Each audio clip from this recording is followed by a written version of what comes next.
Davanagere BJP ಅಭ್ಯರ್ಥಿ ಗಾಯತ್ರಿ ಸಿದ್ದೇಶ್ವರ್ ಹೊನ್ನಾಳಿ ಕ್ಷೇತ್ರದಲ್ಲಿ ಮತಬೇಟೆ ಮಾಡಿದ್ದಾರೆ. ಹೊನ್ನಾಳಿಯಲ್ಲಿ ಚುನಾವಣಾ ಕಾರ್ಯಾಲಯ ಉದ್ಘಾಟಿಸಿ ವಿವಿಧ ಗ್ರಾಮದಲ್ಲಿ ಪ್ರಚಾರವನ್ನ ಮಾಡಿದ್ರು. ಚುನಾವಣೆ ಪ್ರಚಾರಕ್ಕೂ ಮುನ್ನ ಹೊನ್ನಾಳಿ ಎಂಪಿ ರೇಣುಕಾಚಾರ್ಯ ನಿವಾಸಕ್ಕೂ ಭೇಟಿ ಕೊಟ್ಟು ಮಾತುಕತೆ ನಡೆಸಿದ್ರು. ಈ ಸಂದರ್ಭದಲ್ಲಿ ರೇಣುಕಾಚಾರ್ಯ ಪತ್ನಿ ಸುಮಾ ರೇಣುಕಾಚಾರ್ಯ ಅರಿಶಿಣ ಕುಂಕುಮ ಕೊಟ್ಟು ಶುಭ ಹಾರೈಸಿದ್ದಾರೆ. ಇಷ್ಟು ದಿನ ಚುನಾವಣಾ ಪ್ರಚಾರದಿಂದ ದೂರವೇ ಉಳಿದಿದ್ದ ರೇಣುಕಾಚಾರ್ಯ ಗಾಯತ್ರಿ ಸಿದ್ದೇಶ್ವರ್ ಜೊತೆಗೂಡಿ ಸೇವಾಲಾಲ್ ಜನ್ಮಸ್ಥಳ ಸೂರಗೊಂಡನಕೊಪ್ಪ ಪುಣ್ಯಕ್ಷೇತ್ರಕ್ಕೆ ತೆರಳಿ ಪ್ರಾರ್ಥನೆಯನ್ನ ಸಲ್ಲಿಸಿದ್ದಾರೆ. ನಂತರ ಹೊನ್ನಾಳಿ ತಾಲೂಕಿನ ಮಾಸಡಿ ಗ್ರಾಮದಲ್ಲಿ ಮತಯಾಚನೆ ಮಾಡಿದ್ದಾರೆ. ಇದೇ ವೇಳೆ ಕೆಲ ಕಾಂಗ್ರೆಸ್ ಕಾರ್ಯಕರ್ತರು ಬಿಜೆಪಿ ಸೇರ್ಪಡೆಯಾಗಿದ್ದಾರೆ.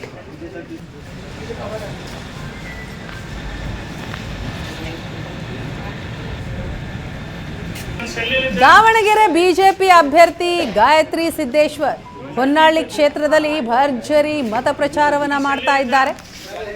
ಚುನಾವಣೆಯ ಪ್ರಚಾರಕ್ಕೂ ಮುನ್ನ ಹೊನ್ನಾಳಿ ಎಂಪಿ ರೇಣುಕಾಚಾರ್ಯ ಅವರ ನಿವಾಸಕ್ಕೆ ಭೇಟಿ ಕೊಡ್ತಾರೆ.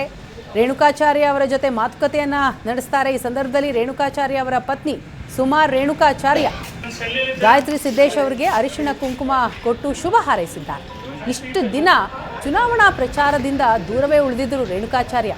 ಗಾಯತ್ರಿ ಸಿದ್ದೇಶ್ವರ್ ಅವರ ಜೊತೆಗೂಡಿ ಈಗ ಸೇವಾಲಾಲ್ ಜನ್ಮಸ್ಥಳ ಸೂರಗೊಂಡನಕೊಪ್ಪ ಪುಣ್ಯಕ್ಷೇತ್ರಕ್ಕೆ ತೆರಳಿ ಪ್ರಾರ್ಥನೆ ಸಲ್ಲಿಸಿದ್ದಾರೆ. ತದನಂತರ ಪ್ರಚಾರ ಕಾರ್ಯವನ್ನೂ ಕೂಡ ಮಾಡಿದ್ದಾರೆ.